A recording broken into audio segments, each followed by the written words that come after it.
Coming up on the Civil Discourse, former top editor of the Chronicle of Higher Education and New York Times best-selling author Jeffrey Selingo discusses the pressures on students, families, and universities in a modern economy. In other words, admissions is not really about the student and the individual applicant and the merit of that particular applicant. In fact, I think we really struggle with that word even means, merit. But it's really around what are the institutional priorities.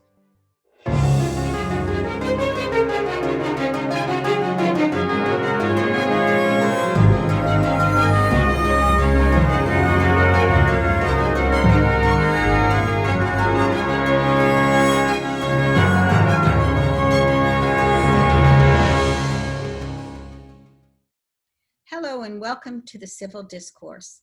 I'm Paula Marantz, Cohen, Dean of the Pennoni Honors College at Drexel University, speaking to you during the COVID-19 global pandemic from my apartment in Center City, Philadelphia. Today, my guest is Jeffrey Selingo, an expert in higher education. He's written 3 best-selling books on the subject, including most recently, Who Gets In and Why? A Year Inside College Admissions. Mr. Selingo was formerly the top editor at the Chronicle of Higher Education, and he's currently a special advisor to the president of Arizona State University. So Jeff Selingo, welcome to the Civil Discourse. It's great to be here.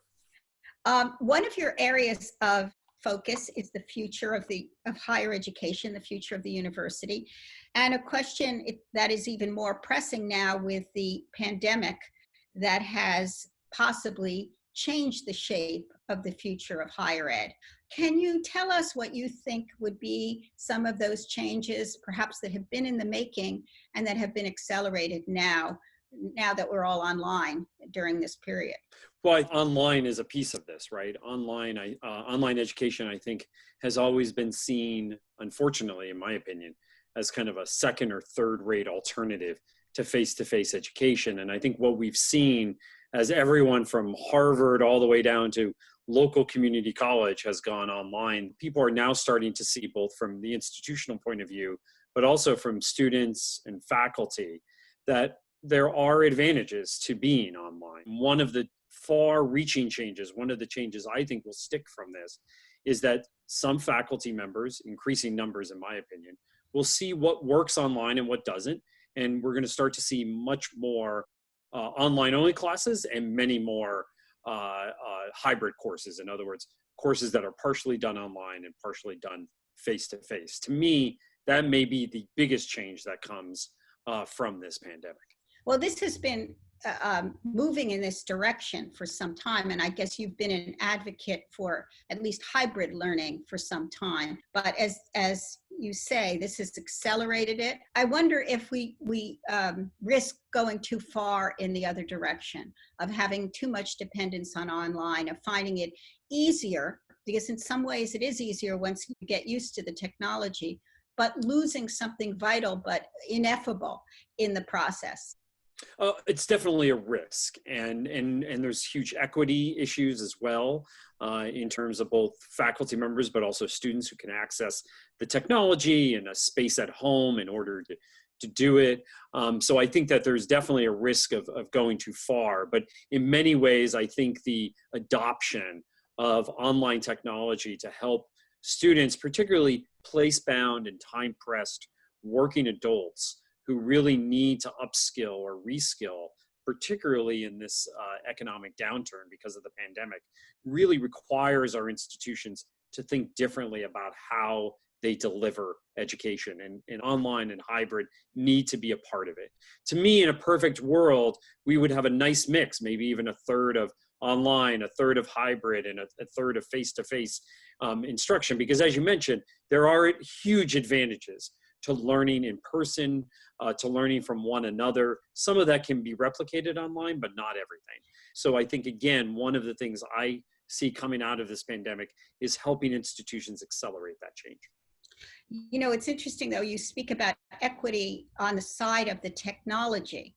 But I wonder if you've thought about the other extreme, which is that we may end up with a tiered system where There will be those who can't afford it will be online, often maybe even at very prestigious places, but those who can will be having the boutique face-to-face experience, and that will create other sorts of divisions in an already divided educational system.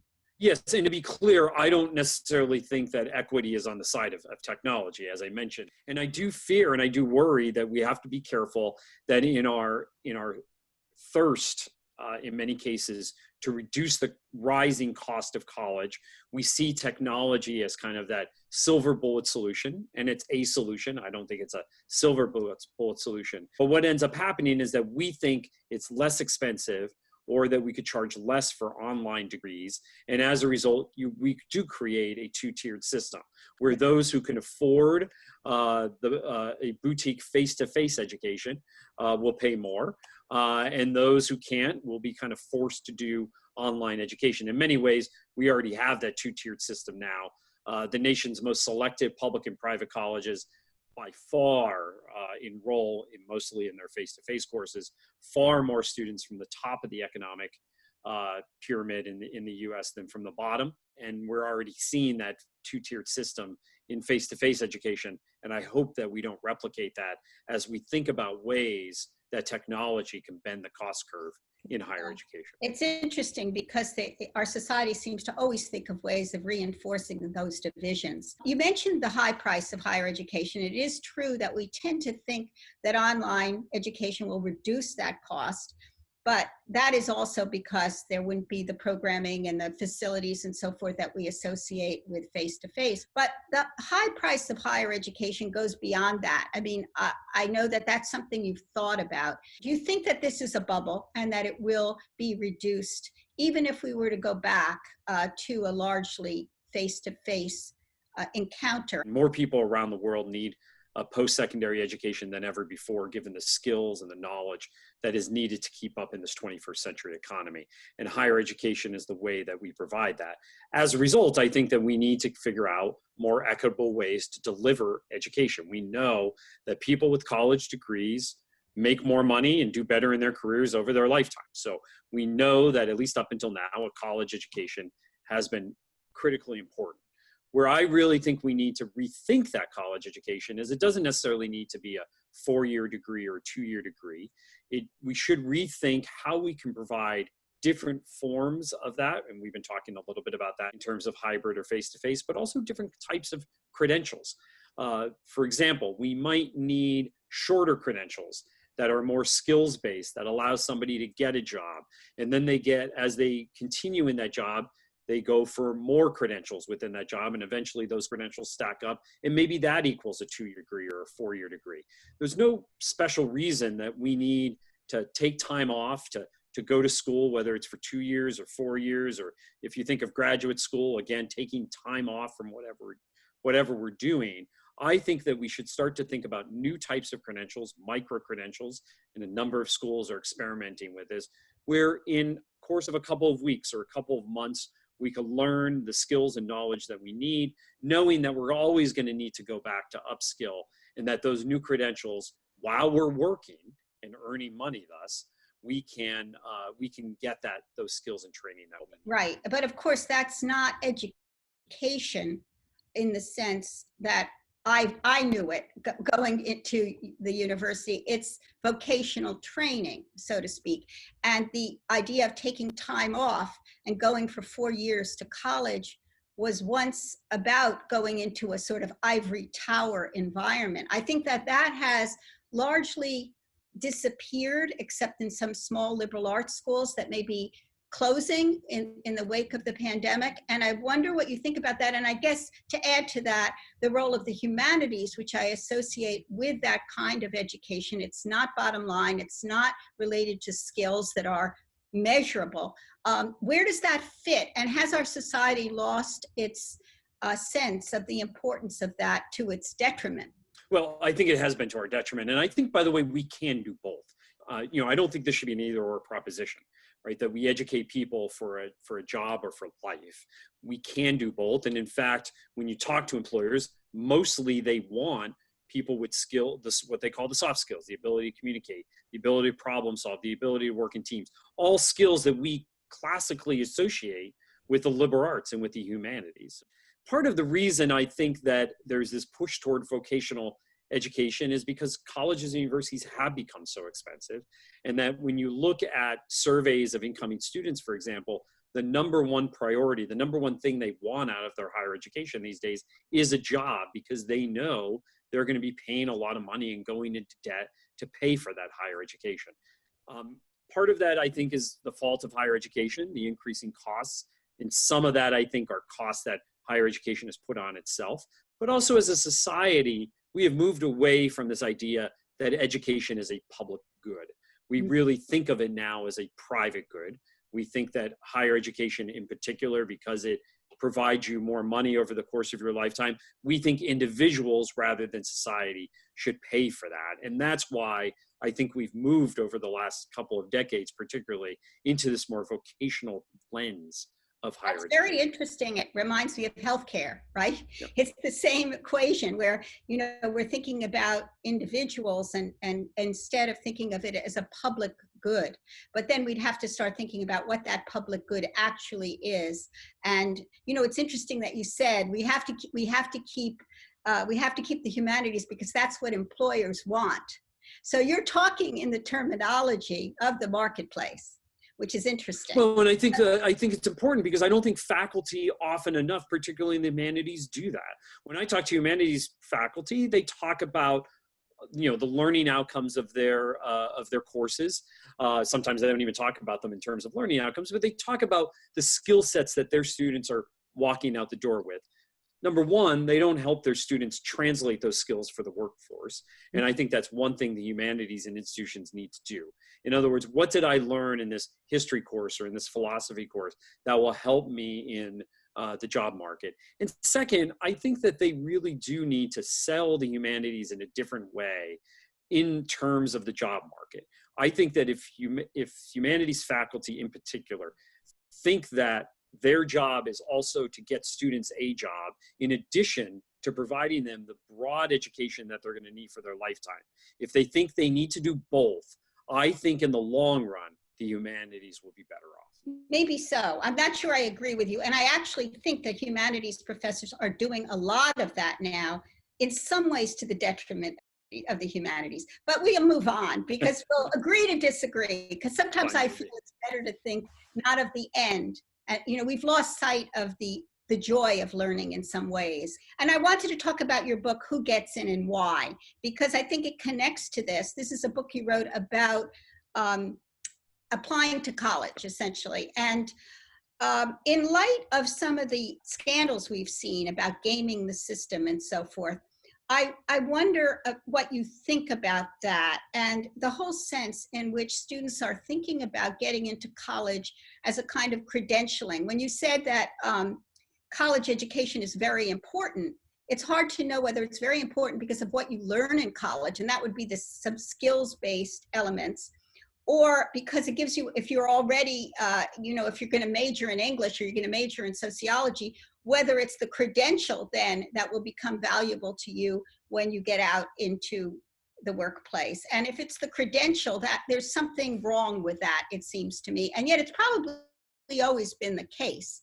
I just wonder what you think about some of these ideas that I've just thrown out, which I know doesn't solidify into a simple question. Yeah. So I think for this new book, Who Gets In and Why, a Year in Psychology Admissions, I was embedded in 3 college and university admissions offices, Emory University, Davidson College, and the University of Washington. So 3 fairly selective institutions. A very different institution. They're very different, right? One liberal arts college, one big private, one big public.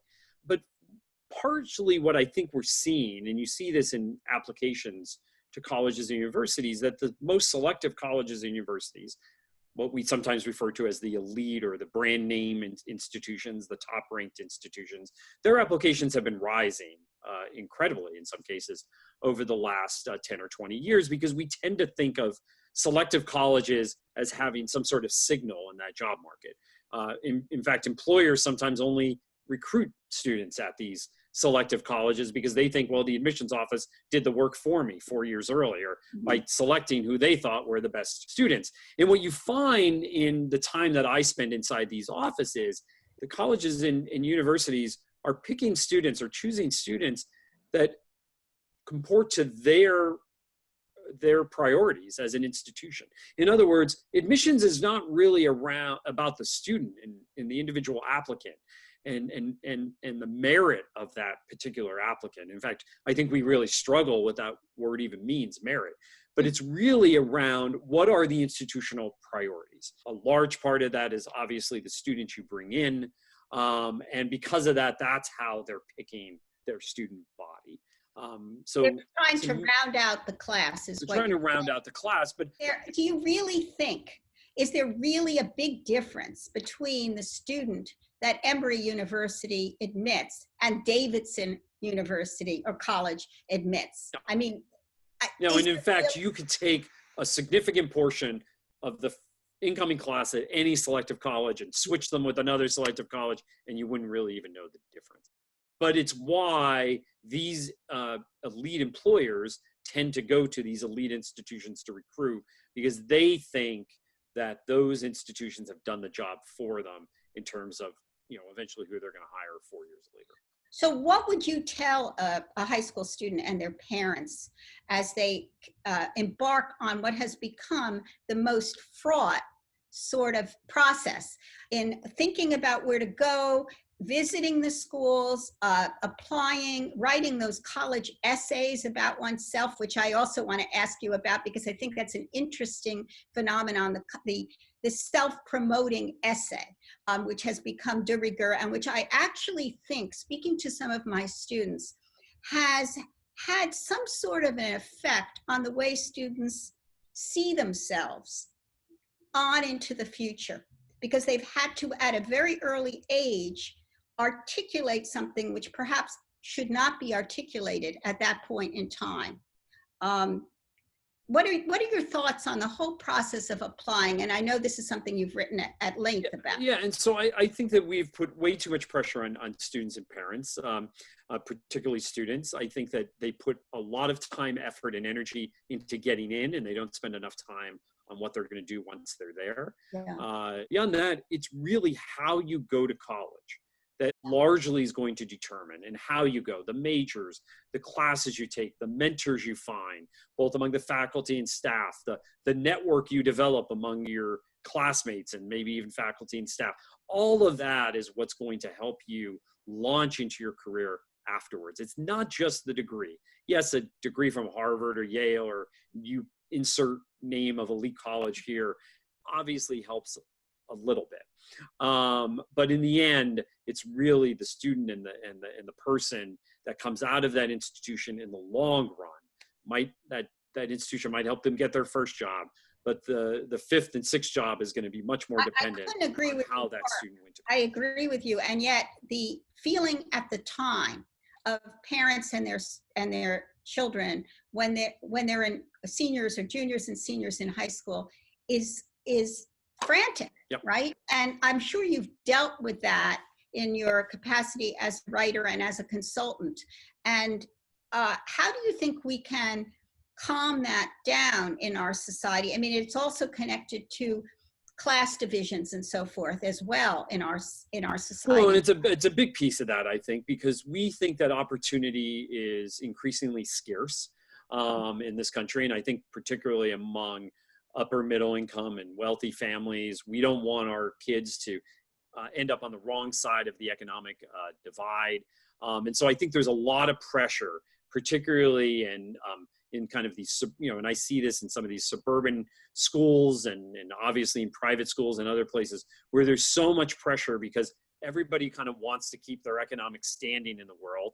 We tend to think that a degree, particularly a degree from a selective institution, is what's going to keep that for our kids. And so we protect that at all costs. Meanwhile, you have all these other students from other places in the country, from other socioeconomic backgrounds, all trying to knock on the same doors of those selective colleges at a time, and rightly so, I think, that selective colleges are under a lot of pressure to diversify their student body along socioeconomic, along racial, along ethnic backgrounds. And so all of these pressures are coming to bear at the same time. And I think that's why you see this anxiety in parts of society around getting into college. Right, I agree with you. Do you feel that this recent surge of acknowledgement of racial inequity that has occurred all over this country is going to have an effect on college admission and the college experience? And if so, in what way? Maybe. I'm pretty cynical about college and university admissions. There's nothing new about the pressures on colleges and universities to admit, to enroll or admit and enroll a more diverse class. It goes back to particularly back to the 1960s when the Ivy League in particular really tried to diversify, and there was a lot of pressure on colleges and universities from their alums not to do that. It's why we still have legacy admissions, still account for a significant portion of the class at some colleges and universities. So I'm a little skeptical because there's been this pressure on colleges and universities. In fact, so much pressure, they've defended it in front of the Supreme Court in terms of affirmative action several times over the last couple of decades, yet they still have the student body that they have. And that's because, alums want their sons and daughters to get in. And obviously we still have legacy admissions. We still operate, 20 plus athletic teams at many of these colleges and universities. And it's why at places like Harvard and Yale, you're much more likely to get in if you're an athlete. And in most sports, athletes are overwhelmingly white and wealthy. So you have all of these things at the same time we're pressing on race and ethnicity. You're at the same time, and many of these institutions also want full pay students. They want international students. You have all these pressures pushing from the other side. I also wonder, you've had an interesting career in that it seems to me you've dealt with the three, sometimes at odds, areas within higher education. You've dealt a lot with faculty, I think, in working as a top editor at the Chronicle of Higher Education, because I think it does a fabulous job of putting forward faculty points of view. You've dealt with students and I guess their parents in thinking about and writing about college admission. And then you've been an advisor to universities and I assume have dealt with administrators who are a third group. And each of these groups has different interests and often abrade each other, it seems to me. And how can these three groups work together more harmoniously to deliver a really good education for our next generation of youth? I mean, it's a difficult question. I mean, higher education is very unique in this idea of shared governance in terms of academic freedom and tenure for faculty. And if you think about it as a product for a second, and I know most people in higher ed hate that word, but if you think of higher ed as a product you buy, there's very few things in life where we buy something one time in our life and we still think 10, 15, 30 years later, we should have influence over how it's run. But that's exactly what's happening in our colleges and universities, where alumni get to weigh in on so many things. And because of the power of the purse often, they get to have an influential role at how the colleges and universities are run. Yeah, I think you put it well. There's probably no right answer for a college president, especially these days, in leading an institution with all these pressures to often pulling in different directions. And you're right to mention the alumni, because the alumni can often have a real effect on policy within a university. But they can also be overruled in some cases. I'm thinking about the Yale case of the renaming of Calhoun College, for example. I think the alumni wanted to keep it, but the student body was overwhelmingly in favor of the change, as was the faculty. And I guess that is what brought about that change. Final question. You have also written a book about life after college. And so I wonder what advice you would give to a graduating senior, especially now going into this changed world that we have today. My advice is always what it's been even before this pandemic is use your 20s, particularly if you're coming out of college at the age of 21 or 22, to continue to learn and earn, right? So don't just stop learning because you've graduated. And the best way to learn is through multiple jobs and in multiple fields and multiple careers, right? So I'm a big advocate for job hopping a lot in your 20s to try to figure out what you want to do, to try to learn as much. I mean, that's a piece of advice I got not to do when I graduated from college back in the 90s. But I think we now have a different view that you can't learn everything you need to learn in the course of 4 years in college, particularly in today's economic environment. And so my feeling is go out and get the best job you can get, even in this economy, and then continue to look and grow in your 20s to set you up better for your 30s and 40s and 50s. Well, I think this is great. We're out of time, and I want to thank you because I think you've given us more insight into this very vexed question of the future of higher ed and what it should be doing in this current climate. So thank you for being here today, Jeffrey Selingo. It was great to be here. Thanks for having me. And thank our viewers for being here at the Civil Discourse.